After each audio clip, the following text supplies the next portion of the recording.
বাংলাদেশের রাজনৈতিক টালমাটাল তো চলছে, কিন্তু ইউনূস সরকারের কি অবস্থা? ইউনূস সরকার এখন সুর নরম, কারণ আগে সংস্কার পরে ভোট, এরকমটাই বলেছিলেন ইউনূস, কিন্তু ঘরে বাইরে চাপে সুর নরম। আগে ভোট এবং সংস্কার। দেখুন,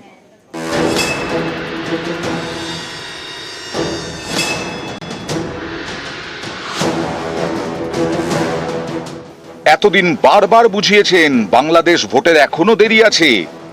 আমি সকল প্রধান সংস্কারগুলো সম্পন্ন করে নির্বাচন আয়োজন করার ব্যাপারে বরাবর আপনাদের কাছে আবেদন জানিয়ে এসেছি।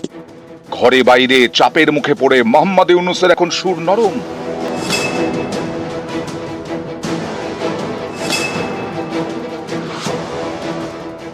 নির্বাচনের প্রস্তুতির কাজ মূলত নির্বাচন কমিশনের।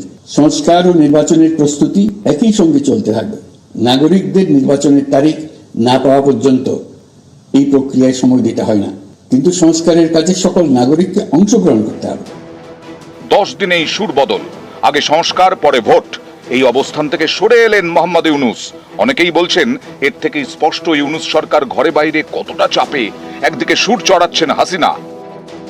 আজকে এমন একটা অবস্থায় পড়ে গেছে যেখানে বাংলাদেশটা মনে হয় যেন হায়নাদের দখলে চলে গেছে। দেশের মানুষের জীবনের নিরাপত্তা নাই, শান্তি নাই, পেটে খাবার নাই। সেই ধরনের একটা পরিস্থিতিতে মানুষকে জীবন কাটাতে হচ্ছে। এই অবস্থা থেকে দেশকে মুক্ত করতে হবে। আমরা যে বিশেষ করে আওয়ামী লীগ ক্ষমতা থাকতে বাংলাদেশের মানুষের যে সার্বিক অর্থসামাজিক উন্নতি আমরা করেছিলাম, সবই ধ্বংস করে দিচ্ছে। আবার যেন বাংলাদেশ এখন ভিক্ষুকা জাতীয় পরিণত সেই চক্রান্তটা এই করছে। অগাস্টে শেখ হাসিনার দেশত্যাগ, তারপর থেকে বাংলাদেশে অন্তর্বর্তী সরকার, নেতৃত্বে নোবেলজয়ী মোহাম্মদ ইউনূস। হাসিনা বিরোধী আন্দোলন এবং অন্তর্বর্তী সরকার করতে বড় ভূমিকা নেয় বিএনপি। সেই বিএনপির দাবি দ্রুত ভোট করাতে হবে, কিন্তু ভোটের আগে দেশে সংস্কারের প্রয়োজন বলে ঘোষণা করেছিলেন ইউনূস, যা মানতে নারাজ বিএনপি। তাদের প্রশ্ন, ভোট এত দেরিতে হবে কেন? বিএনপির দাবি আগে ভোট পরে সংস্কার। পদ্মাপাড়ের সংস্কার হবে নির্বাচিত সাংসদদের হাত দিয়ে। নির্বাচন অতি সত্বর হওয়া দরকার।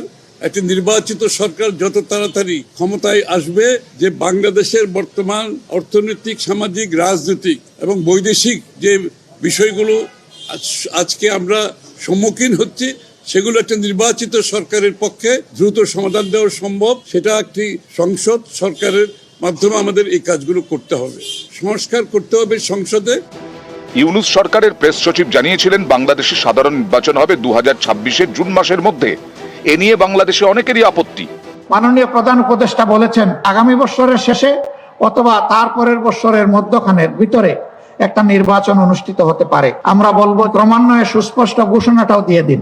ঘোষণাটা হলে এদেশের মানুষের মধ্যে একটা আস্থা তৈরি হবে যে এই সরকার আবার মঈন ফখরের সরকারের মতো নতুন দল গঠন করে ক্ষমতায় বসার অভিলাষ প্রকাশ করবে না। মেরুদণ্ডহীন উপদেষ্টা পরিষদ দিয়ে মোকাবেলা করা যাবে না। আপনারা যদি সহায়তা দিতে ব্যর্থ হন, জানুয়ারিতে আমরা প্রধান উপদেষ্টার কার্যালয় ঘেরাও করবো। এই মাজা ভাঙ্গা কোমর ভাঙ্গা মেরুদণ্ডহীন উপদেষ্টা পরিষদ দিয়ে মোকাবেলা করা যাবে না। জাতীয় সরকার করতে হবে, তারা শুনলেন না। ঘরে এরকম চাপ, বাইরে থেকেও চাপ। একদিন আমেরিকা কড়া বার্তা দিচ্ছে, তো আরেকদিন বাংলাদেশে যাচ্ছেন রাষ্ট্রসংঘের প্রতিনিধিরা। ঘরে বাইরে এই চাপের মুখে ভোট নিয়ে এবার সুর বদল মোহাম্মদ ইউনূসের। আমি সকল প্রধান সংস্কারগুলো সম্পন্ন করে নির্বাচন আয়োজন করার ব্যাপারে বরাবর আপনাদের কাছে আবেদন জানিয়ে এসেছি। নির্বাচনের প্রস্তুতির কাজ মূলত নির্বাচন কমিশনের। সংস্কার ও নির্বাচনের প্রস্তুতি একই সঙ্গে চলতে থাকবে। নিউজ 18 বাংলা।